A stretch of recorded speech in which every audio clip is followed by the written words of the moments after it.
The church bell had already rung twice when they turned their backs on her.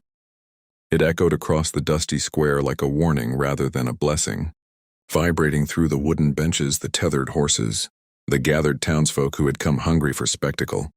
Eliza Hart stood alone at the front of the chapel, lace sleeves trembling against her wrists, veil slipping from hair that had been braided with such care that morning. The preacher cleared his throat, eyes flicking anywhere but at her face. The groom's place beside her was empty. No boots. No shadow. No breath of a man who had sworn he would be there. Whispers spread like dry grass fire. Someone laughed. Someone else spat into the dirt. By the time the bell rang a third time, the truth was no longer a secret but a sentence. She had been rejected. Left at the altar in a frontier town that had little patience for women who did not fit neatly into its rules. Eliza felt the heat of hundreds of eyes burning through her veil, stripping her bare of dignity, of hope, of the fragile future she had built on borrowed promises. She tried to step back to escape into the chapel, but the doors were already closing, not by hands but by judgment. The preacher murmured something about God's will, about misunderstandings, about prayer, yet none of it mattered. The damage was done. In a place where survival depended on reputation as much as strength, being a rejected bride was worse than being poor. It meant you were marked. The mob did not form all at once. It never does. It began as murmurs, then clustered bodies, then voices sharpened by boredom and cruelty. He left her, a woman whispered, fanning herself as though the shame were contagious. Must be something wrong with her, said a man who had never spoken to Eliza once in his life. Someone tugged at her veil. Another grabbed the bouquet from her hands and crushed it under a boot. Eliza's breath came shallow, her chest tightening as if a rope were being drawn around it. She tasted dust and salt and fear. She thought of her mother, gone 3 winters now, who had sewn this dress by lantern light and said, "You'll be safe once you're married." She thought of the small rented room she would lose by sundown, of the job at the mercantile that would quietly disappear by week's end. A rejected bride did not belong anywhere. The crowd pressed closer, curiosity turning to accusation. Someone shouted that she had tricked the man. Another claimed she had shamed him. A rock hit the dirt near her feet. Eliza stumbled, catching herself before she fell, her hands shaking so badly she could barely hold the torn veil. She searched the faces around her for one kind eye, one familiar soul, but all she saw were closed doors disguised as people. Panic swelled until it threatened to swallow her whole. She realized then that this was no longer about a wedding. This was about survival. That was when the horse stopped at the edge of the square. No announcement. No rush. Just the soft creak of leather and the steady sound of hooves settling into stillness. The crowd did not notice at first, too consumed by its own noise, but Eliza did. She felt it before she saw it, the sudden pause in the air, the way the shouting hesitated, like a breath caught mid-cry. She turned, heart pounding, and saw him. A cowboy sat astride a dust-colored horse, hat pulled low, coat worn thin from years of weather and work. He was not young, but not old either. His face was quiet in the way mountains are quiet, unchanging, unbothered by the chaos below. He did not shout. He did not push. He simply watched. When the mob finally noticed him, the noise softened, curiosity replacing cruelty. People made room without knowing why. The cowboy dismounted slowly, boots hitting the ground with a finality that made Eliza's knees weaken. He walked toward her through the parted crowd, eyes never leaving her face. No judgment, no pity, just something steadier, stronger. When he reached her, he stopped close enough that she could smell leather and dust, and the faint scent of smoke. He looked at the torn veil, the shaking hands, the fear she could no longer hide. Then he spoke, his voice low but clear, carrying farther than any shout ever could. "You don't belong to this," he said, nodding once toward the mob. He turned slightly, offering her his horse as if it were the most natural thing in the world. "Come with me." For a heartbeat, no one moved. The words hung in the air, simple and steady, yet heavy enough to quiet even the boldest tongues. Eliza stared at the cowboy as though he had spoken a language she had forgotten how to understand. "Come with me." No promise, no explanation, just an open door in a town that had closed every other one. The mob shifted uneasily, some scoffing under their breath, others suddenly aware of how close cruelty sits to cowardice. "Who are you to take her?" a man barked, stepping forward with the bluster of someone who had never been tested. The cowboy did not answer him. He reached up instead and loosened the reins, holding them out toward Eliza, his hand steady, his eyes never leaving hers. That quiet refusal to engage, to argue, to justify, felt more powerful than 100 threats. Eliza's fingers twitched. Fear screamed at her to stay still, to shrink, to disappear, but something deeper, older, urged her forward. She took one step, then another, the lace of her dress brushing against dust and broken petals. A woman hissed behind her, calling her shameless. A boy laughed nervously. Someone muttered a prayer. Eliza ignored them all. She placed her hand in the cowboy's, expecting roughness. But his grip was careful, respectful, as if he understood how fragile she felt in that moment. He helped her mount the horse without spectacle, shielding her from wandering, hands and eyes with the quiet authority of a man used to taking responsibility, without applause. As Eliza settled into the saddle, the crowd's courage faltered. It always did when faced with someone who was not afraid of them. The cowboy swung up behind her in one smooth motion, his presence solid, grounding. "She's no one's property," he said then, finally addressing the mob. His voice still calm, still even. "And this ends here." There was no challenge in his tone, only certainty. A few men bristled, but none stepped forward. The truth was written plainly in the cowboy's posture, in the way he sat his horse like an extension of himself. Pushing further would cost more than it was worth. He nudged the horse forward, and the circle broke open as if relieved to let them pass. Eliza felt the town fall away inch by inch, the noise dissolving into murmurs and then into nothing but the sound of hooves on hard-packed earth. Her hands clutched the saddle horn, knuckles white, breath still unsteady. She did not look back. She could not. The square, the chapel, the people who had known her only as a story to be judged, all of it blurred behind her like a bad dream she feared might still catch up. They rode in silence beyond the last buildings, past the leaning fence posts, and the dry creek bed where children once played and gossips once gathered. Only when the town was a distant smudge on the horizon did Eliza finally speak, her voice barely more than a whisper. "You don't know me." It was not a question, but a warning. The cowboy nodded slightly as though he had expected it. "That's true," he said. His voice carried no regret, only honesty. "But I know what happens to folks who get left standing alone in places like that." The word settled deep in her chest, heavier than sympathy, lighter than judgment. She swallowed, staring out at the open land stretching before them, wide and unforgiving, yet strangely full of promise. "Where are you taking me?" she asked. This time the question carried hope and fear in equal measure. The cowboy adjusted the reins, guiding the horse toward a narrow trail that slipped between low hills. "Somewhere quiet," he replied. "Somewhere you can breathe." He did not offer marriage, or protection, or salvation. He offered space. For the first time that day, Eliza felt her shoulders loosen, the tight knot in her chest easing just enough for a shaky breath to escape. As the sun dipped lower, painting the sky in bruised purples and gold, Eliza began to feel the weight of what she had left behind and what she had yet to face. She did not know this man's name. She did not know his intentions. She only knew that when the world had turned against her, he had stood still. The horse moved steadily beneath them, the rhythm almost lulling, and exhaustion crept into her bones now that the immediate danger had passed.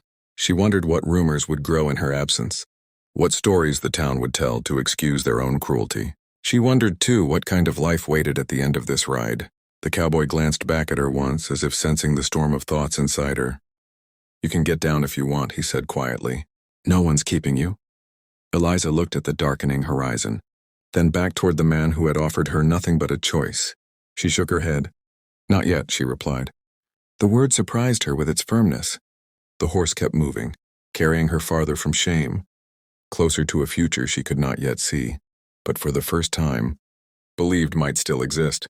Night fell the way it does on the frontier, sudden and absolute, as if the land itself had decided it was done revealing anything more. The cowboy slowed the horse as the trail narrowed, moonlight slipping between scattered clouds and silvering the tall grass. Eliza's body ached now, the stiffness settling into her bones, but she welcomed the pain. It reminded her she was still here, still breathing, still moving forward.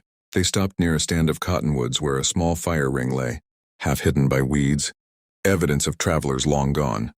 The cowboy dismounted first and helped her down, Careful again, always careful. He said nothing as he unpacked a bedroll and struck a match, the flame briefly illuminating the lines of his face. Weathered, calm marked by years rather than violence. The fire caught, crackling softly, and with it came warmth and the faint smell of pine. Eliza stood awkwardly, clutching the remnants of her dress, suddenly unsure of where to put her hands, her fear shifting into a quieter, more uncertain shape. The cowboy noticed and nodded toward the fire. "You can sit," he said. "You're safe here."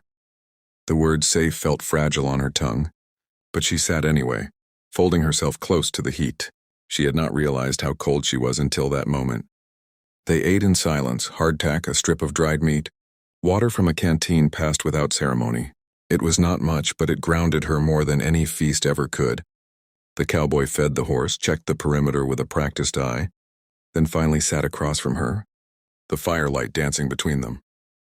Eliza studied him openly now, noticing the small things, a scar along his knuckles, the way his hat was placed within easy reach, the careful distance he kept, as if determined not to crowd her. "Why?" she asked at last. The question had been building since the square, pressing against her ribs. "Why help me?" The cowboy stared into the fire for a long moment before answering. "Because I've seen what happens when no one does," he said. That was all. No tragic speech. No story offered up for her pity. Just truth, plain and unadorned. Something about that simplicity made her throat tighten. She nodded, accepting it. She had learned today that sometimes survival came from small mercies, not grand explanations. When it grew late, he handed her the bedroll and stepped back, turning slightly away as if to give her privacy even under the open sky. Eliza changed as best she could, peeling off the torn lace, folding it carefully despite everything. She lay down with the fires, warmth at her back and the vast sky above her, stars scattered like quiet witnesses. Sleep did not come easily. Each time she closed her eyes, she saw the chapel, the faces, the way the mob had leaned in as if her pain were a form of entertainment. Her breath hitched, panic threatening to rise again. Then she heard it, the soft scrape of the cowboy adding another log to the fire, the steady sound of him settling nearby. He did not speak. He did not look at her, but his presence anchored her, a reminder that she was not alone in the dark. Slowly, the tightness in her chest eased, and her thoughts drifted from fear to something like cautious wonder. What kind of man intervened and asked for nothing in return? What kind of future might grow from such a beginning? By dawn, the world felt different. Pale light crept across the grass, dew clinging to her hem, the fire reduced to glowing embers. Eliza sat up, rubbing sleep from her eyes, and for a moment she feared it had all been a dream, that she would wake back in the square surrounded by judgment. But the cowboy was there, already awake, brewing coffee in a blackened tin cup. He handed it to her without a word, and she wrapped her hands around the warmth, letting it seep into her. The day stretched open before them, wide and uncertain. She realized then that whatever lay ahead, hardship, rumors, danger, it would be faced one step at a time, not under the weight of a crowd but in the open, where a woman could choose her own direction. The cowboy mounted his horse and offered her a hand again. Eliza took it, steadier now than before. As they rode out beneath the rising sun, Chapter 1 of her life closed quietly behind her, not with bells or vows, but with the simple, defiant act of leaving. The land changed as they rode west, opening into long stretches of grass broken by rock and low scrub, the horizon so wide it made Eliza's chest ache with a strange mix of fear and freedom. The cowboy rode with the easy confidence of a man who knew every bend of the earth, guiding them toward a distant line of hills that rose like a promise against the sky. By midday, the sun beat down hard, and Eliza's dress, never meant for travel, caught on brush and thorns, fraying further with each mile. She said nothing, unwilling to complain, but the cowboy noticed anyway. When they stopped near a shallow creek, he dismounted and pulled a folded shirt from his saddlebag, offering it to her without comment. It was clean, sun-faded, and far too large, but when she slipped it over her head, trading lace for cotton, she felt lighter, less like a bride, frozen in a moment of shame, and more like a woman moving forward. "You'll need something sturdier," he said, glancing at the ruined dress. "We'll fix that." The words carried an assumption that startled her, not if she stayed but when. She nodded, surprising herself with how easily it came. They reached his land by evening. There was no grand gate, no sign of wealth or ownership.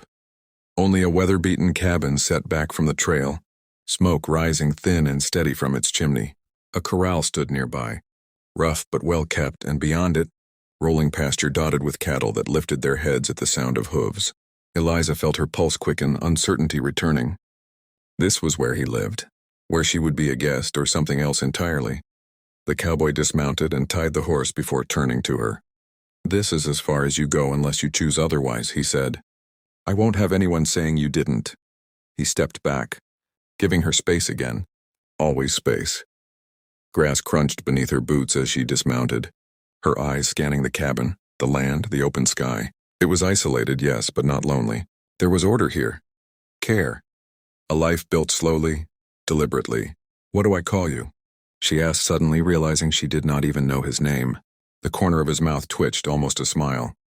"Jonah," he said. "Jonah Cole." Inside the cabin, the air smelled of wood smoke and coffee grounds, of leather and clean earth. It was simple.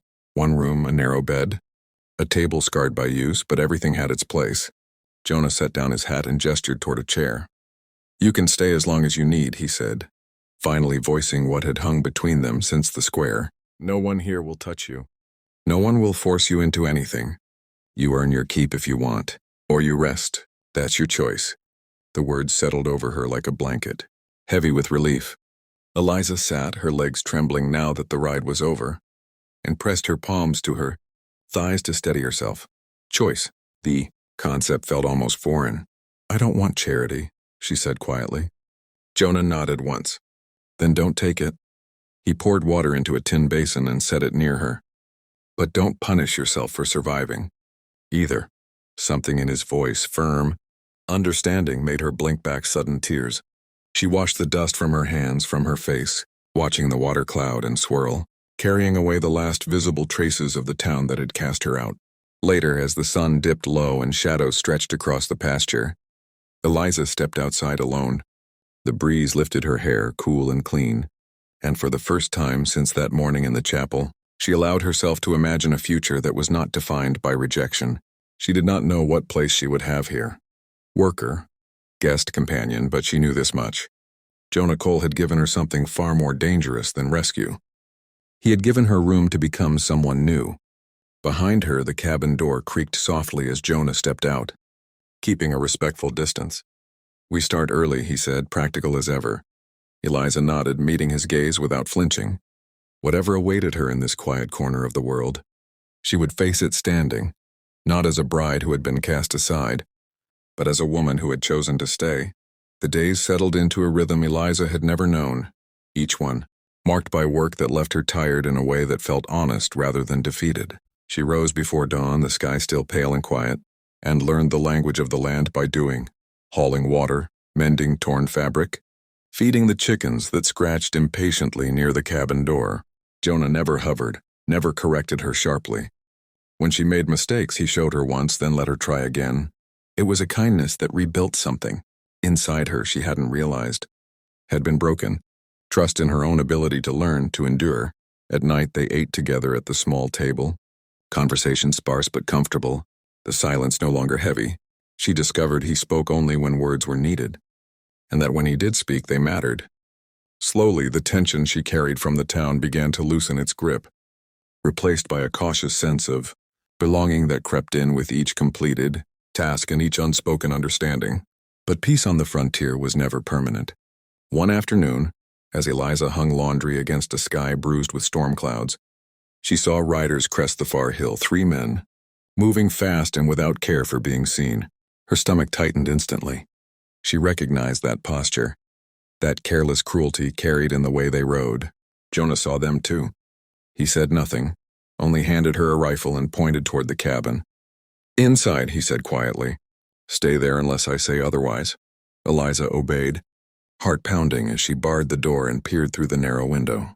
The riders dismounted with exaggerated confidence, their laughter carrying easily across the yard. One of them wore a familiar coat. Recognition struck like a blow. He was from the town, from the square. From the day everything had fallen apart, she heard raised voices, Jonah's calm tone cutting through their bluster like a blade through cloth. Accusations followed, claims that Eliza had been stolen, that she owed explanations. Apologies, perhaps worse. Her hands trembled around the rifle, fear rising sharp and familiar. But this time she was not alone in it.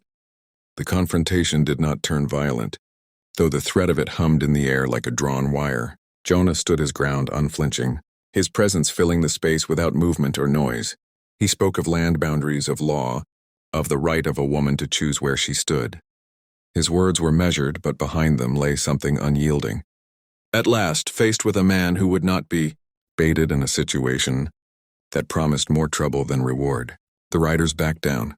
Their departure was marked by bitter looks and muttered vows, dust rising behind them like a warning. Eliza did not step outside until Jonah called her name. When she did, her knees nearly gave way. The danger had passed, but the realization hit harder. The past could still reach for her. Jonah met her gaze, reading the fear she hadn't voiced. They won't be back, he said, though they both knew certainty was rare on the frontier. And if they are, we'll handle it. The word mattered more than any promise. That night a storm broke hard and sudden, rain drumming against the cabin roof, wind rattling the shutters. Eliza sat awake by the fire, the rifle resting against the wall nearby, every sense alert. Jonah brewed coffee, the familiar scent grounding her. "You didn't have to stay," she said quietly, the words finally breaking free.